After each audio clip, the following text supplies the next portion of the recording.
So imagine going to the doctor, getting your blood drawn, and you're just waiting anxiously for those results. Right, checking your phone every 5 minutes. Exactly. And maybe you're even paying out of pocket for this lab work, only to find out that the number on that paper is, well, virtually useless. Yeah, it's incredibly frustrating.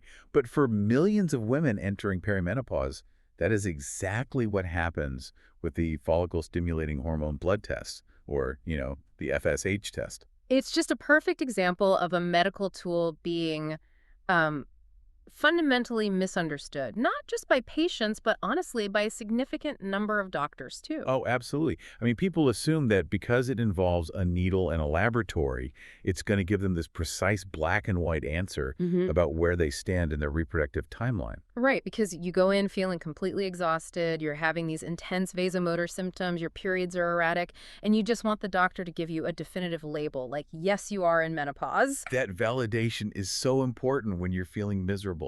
It really is. But the stack of sources we're diving into today, which includes the updated guidelines from the National Institute for Health and Care Excellence, or NICE, the British Menopause Society, and all these various laboratory protocols, they paint a starkly different reality. They really do. The consensus is surprisingly clear once you dig into the data. Yeah, so our mission for this deep dive is to cut through all that medical jargon and figure out exactly when an FSH test is a vital diagnostic tool and under what specific circumstances it is an absolute waste of your time and money. Which is a great mission. But, before we look at the clinical guidelines, we really need to establish the biological baseline. Like, what is FSH actually doing? Right. Why do we even care about testing it? Exactly. Okay, let's unpack this. Think of the brain's pituitary gland, which is where FSH is produced, as this really demanding factory manager. I love this analogy. Right. And the ovaries are the workers on the factory floor. So the manager's entire job is to make sure the factory produces a strict quota of eggs and estrogen. Right. They have targets to hit. Exactly.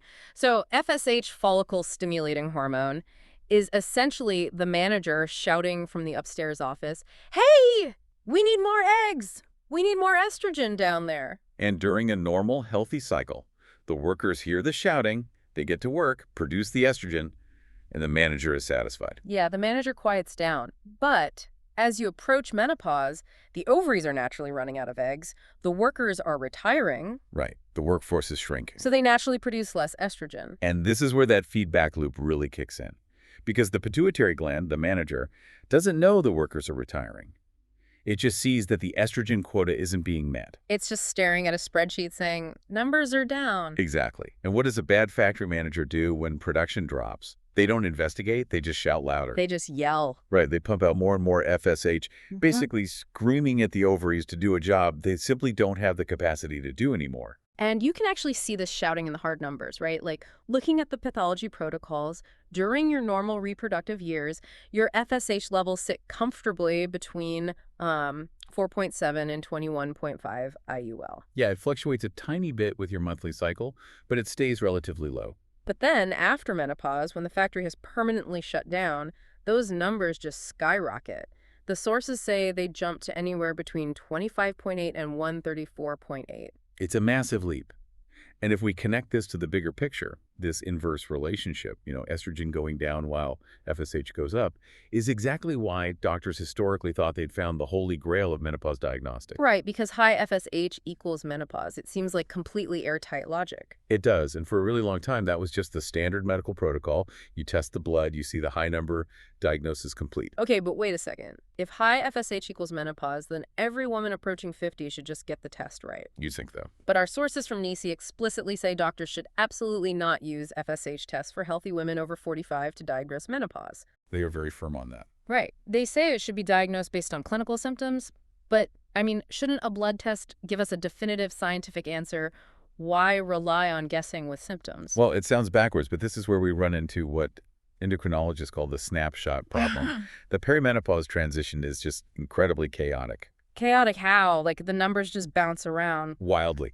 Returning to your factory manager analogy, the factory doesn't just, permanently shut its doors on a random Tuesday. It stutters. Oh, right. It's a slow process. Exactly. Some weeks the workers show up, the ovaries produce a sudden surge of estrogen, and the manager quiets down. But then other weeks, nobody shows up, estrogen plummets, and the manager starts screaming again. So the hormones are literally just swinging back and forth. Yeah, massive biochemical swings. And because of that, if you take an FSH test on a given Tuesday, your levels might be reading at, say, 80. Which looks totally postmenopausal.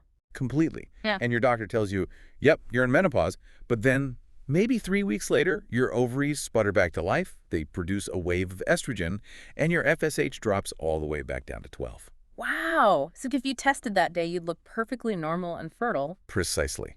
It only shows what your hormones are doing for that one specific hour. It gives you zero reliable Oh, context. it's just a snapshot. Exactly.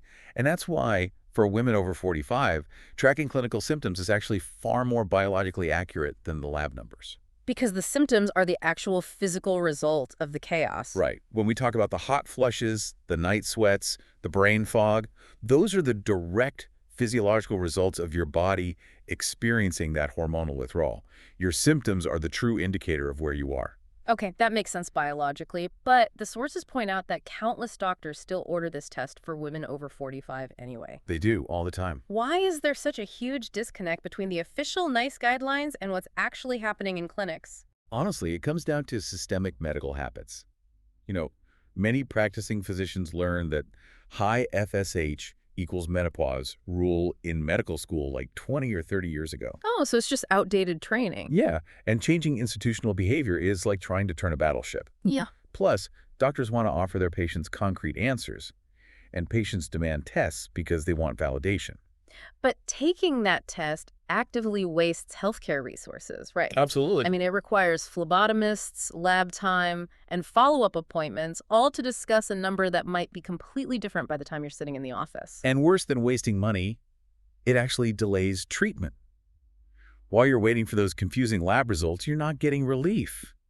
The guidelines are adamant that treatment, whether it's HRT or something else, should be prescribed based on symptom severity, not a hormone number. Speaking of treatments, I was reading the sections on alternatives to hormone replacement therapy, and the sources specifically highlight cognitive behavioral therapy, or CBT. Yeah, CBT is an officially recommended treatment. Which sounded so counterintuitive to me at first. Like, how does talking to a therapist stop a physical sweat response? It's a great question, and it's heavily misunderstood. It's not about just, thinking positive thoughts while you're sweating. Right, that would be completely unhelpful. Right. The vasomotor response, the hot flush, is triggered by the brain's thermoregulatory center overreacting to the dropping estrogen. So the brain thinks it's overheating. Exactly. It mistakenly thinks you're dangerously hot and triggers a massive cooling response. But CBT actually helps rewire how the brain processes that physiological alarm bell. Oh, wow. So it changes the neurological loop itself. Yes, by changing the cognitive response to the physical sensation, clinical trials show CBT significantly reduces both the frequency and the severity of the hot flushes. That is fascinating. And alongside CBT, doctors can recommend lifestyle interventions immediately. Things like weight-bearing exercise, reducing alcohol. They don't need a blood test to tell you to do that. No, they don't. So if you are over 45, the FSH test is essentially just an expensive random number generator. Which brings us to the core question. If the test completely fails the over 45 crowd, who is this test actually designed to help? Well, it's designed for the exceptions. It's built for the younger demographics. Here's where it gets really interesting, because the sources carve out two distinct groups where this test is actually crucial. Right. We're talking about women aged 40 to 45, which is categorized as early menopause, and women under 40 experiencing premature ovarian insufficiency, or POI. Yes. For these younger women, the clinical stakes are entirely different. The snapshot problem still exists, of course. Their factories are stuttering, too. So the numbers are still jumping around for them. Yeah, they are. But the medical implications of those stutters at that age are so severe that doctors absolutely have to use laboratory tools to confirm the diagnosis. Right, because if a 32-year-old stops having periods and gets night sweats, you can't just assume it's natural. Exactly. You have to aggressively investigate. But if the snapshot problem is still there, how do they actually use the test without getting a false reading? They use the two-test rule. The two-test rule. Yeah. The British Menopause Society and NICE guidelines mandate that for women under 40 with suspected POI, a single blood test is never enough. doctors must take 2 separate blood samples, Okay, spaced how far apart? 4 to 6 weeks apart. Basically making sure that first high reading wasn't just a weird Tuesday. Exactly. They are looking for a sustained pattern. If both tests come back showing elevated FSH, usually above 30 or 40 depending on the lab, then doctors can definitively confirm a diagnosis of POI. But why is the medical establishment so incredibly rigid about getting this exact diagnosis confirmed for the under 40 crowd when they explicitly tell the older crowd not to bother? It comes down to profound long-term health risks. For a woman over 50, menopause is an expected natural biological era. But for a woman under 40, POI is a state of severe premature estrogen deficiency. It's not just about managing discomfort, is it? Not at all. Estrogen is fundamentally a protective hormone. It maintains the cardiovascular system by keeping blood vessels flexible, and it strictly regulates bone density. Yeah, I really want to dig into that bone density aspect. The sources noted that without estrogen, bone loss accelerates at just a terrifying rate. It really does. Human bones are constantly remodeling themselves. You have cells that break down old bone and cells that build new bone. And estrogen manages that. Yes, estrogen acts as the biochemical supervisor that keeps the bone-breaking cells in check. So when a 35-year-old loses her estrogen, those bone-breaking cells just run completely unchecked. Oh, wow. So they're just tearing down the bone without rebuilding it. Right. And going a decade or more without that supervision carries massive risks for severe osteoporosis, cardiovascular disease, and even early cognitive decline. Which completely changes the paradigm of treatment. For an older woman, HRT might just be prescribed for a few years for quality of life. But for a woman with POI, HRT is vital preventive medicine. Absolutely vital. Once those 2 elevated FSH tests confirm POI, doctors need to initiate hormone replacement immediately. And critically, they have to continue taking those hormones until the natural age of menopause, around 51. To physically replace the protection their bodies should be producing. Exactly, to literally protect their hearts and their skeletons. That is a staggering difference in how the test is used. But while we're talking about POI, there's a really surprising fact in the sources that changes how people view this diagnosis. Yeah, the fertility aspect. Right, because when someone hears premature ovarian insufficiency and sees those consistently high FSH numbers, it sounds so final, like definitive infertility. It does, and for patients receiving that news in their 30s, it's often devastating. But the clinical data shows it's not absolute. Even with sky-high FSH and a confirmed POI diagnosis, ovarian function can unpredictably stutter back to life. It's an incredible biological quirk. The sources say there is actually a 5 to 10% chance of spontaneous natural conception for women with POI. Right, the factory manager is screaming, the floor looks completely abandoned, but every once in a while, a worker shows up out of nowhere, meets the quota, and an egg is released. Which is amazing, but it also means that because that 5 to 10% chance still exists, contraception remains a massive priority if you don't want to get pregnant. Yes, it absolutely does. And that creates a massive clash between artificial hormones from birth control and this natural testing, especially for women over 50. Yes, the contraception conundrum. Yeah. What's fascinating here is how pharmacology intersects with natural biology. Okay, let's look at standard combined hormonal contraception first. So the pill, the patch, the ring, these use both estrogen and progestogen. Right. Trying to use an FSH test to see if you are in menopause while taking the combined pill is basically like trying to read a room's natural temperature while blasting a space heater directly at the thermostat. That is exactly what it is. You're effectively blinding the thermostat. Because the artificial hormones flood the system. Yeah, they actively suppress your natural FSH production. They signal the factory manager, hey, we've got plenty of product, stand down. So if you draw blood, the FSH number will be artificially low. Completely worthless. But that dynamic completely changes when we look at the other major category, which is progestogen-only contraception, like the mini pill or certain IUDs. Right, because progestogen-only methods do not significantly suppress the pituitary gland. The factory manager is still reacting naturally. So no FSH test will give you an accurate reading in that case. It will. But here is this specific loophole that traps so many women. A very common side effect of progestogen-only birth control is that it completely stops your menstrual cycle. Ah, right.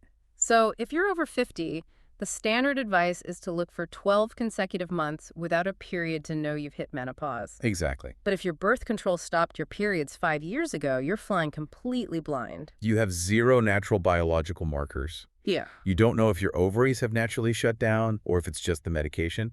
And you certainly don't know if it's safe to stop taking your birth control. Because nobody wants a highly unexpected pregnancy in their 50s. Nobody. So for this incredibly specific demographic, a woman over 50 using progestogen-only birth control who has no periods, what is the actual clinical protocol? This is where the FSH test becomes genuinely useful for the older demographic. Yeah. The protocol dictates that for these women, a single FSH test is drawn. Just one. Just one. And if the blood work comes back with a result over 30 IUL, it indicates that significant natural ovarian slowdown has occurred beneath the radar of the birth control. So they get that high number and they can just throw their pills away. No. And this is where that 5 to 10% quirk comes back to haunt us. Oh, because they might still spontaneously ovulate. Exactly. Because ovulation is still a slight possibility during this transition, the protocol states that even with an FSH reading over 30, they must continue using their contraception for exactly 1 more year. Wow, so that elevated reading isn't a finish line. No, think of it as the signal that starts a 1-year countdown clock. Once those 12 months are up, the risk of unexpected pregnancy is passed, and they can finally safely stop. Okay, but what if the test comes back under 30? Then the countdown clock hasn't started. They just keep using their contraception, wait a full year, and take the FSH test again to see if the manager has started shouting yet. That is a rigorous protocol, but it makes perfect sense when you understand the mechanisms. So we've waded through the NHS guidelines, the laboratory pathology, and the chaotic management of our biological factories. You covered a lot of ground. We really did. So what does this all mean? Let's synthesize the actual utility of this test for you, the listener. The overarching takeaway is that age and context completely dictate its clinical value. Right. The FSH test is not a magic 8-ball for menopause. If you are a healthy woman over 45, the test is not for you. Just give it. Trust the physical reality of your body, trust your symptoms, and work with your doctor on actionable treatments like HRT or CBT that actually improve your life. Don't chase a fluctuating number on a lab report. But if you are under 45, and especially under 40, and your cycle vanishes, that test is your best friend. Those 2 elevated readings are the keys that unlock vital, long-term protective health care for your heart and bones. And finally, if you're over 50, using progestogen-only birth control and trying to safely navigate getting off of it, the FSH test is the only tool that can start your 1-year countdown clock. It really is a masterclass in how a single medical tool can be a total waste of resources for one patient and life-saving for another. It truly is. And, before we wrap this up, there's a fascinating thread hidden in the background of these sources that really forces you to step back and look at human biology as a whole. Wait, really? We've spent this entire deep dive mapping out women's reproductive health. What are we missing? Well, the sources briefly note that this exact same hormone, follicle-stimulating hormone, is fundamentally active in men and children, too. Oh, wow. I didn't realize that. Yeah, the mechanisms are identical. It's just a different factory. In men, the pituitary manager uses FSH to shout at the testes to drive sperm production. So they use the exact same test. The exact same blood test. Endocrinologists use it to investigate mysteries around male infertility and low sperm count.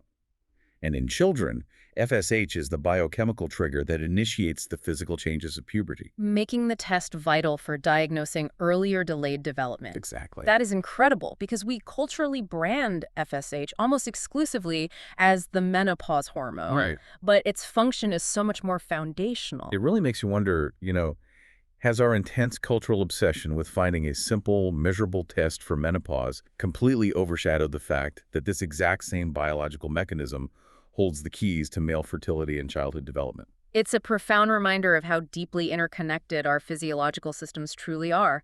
That gives you a whole new thread to pull on and explore on your own. It definitely does. Navigating human biology is never as simple as looking at a broken bone on an X-ray. It's this constantly shifting, dynamic system of feedback loops and hormones.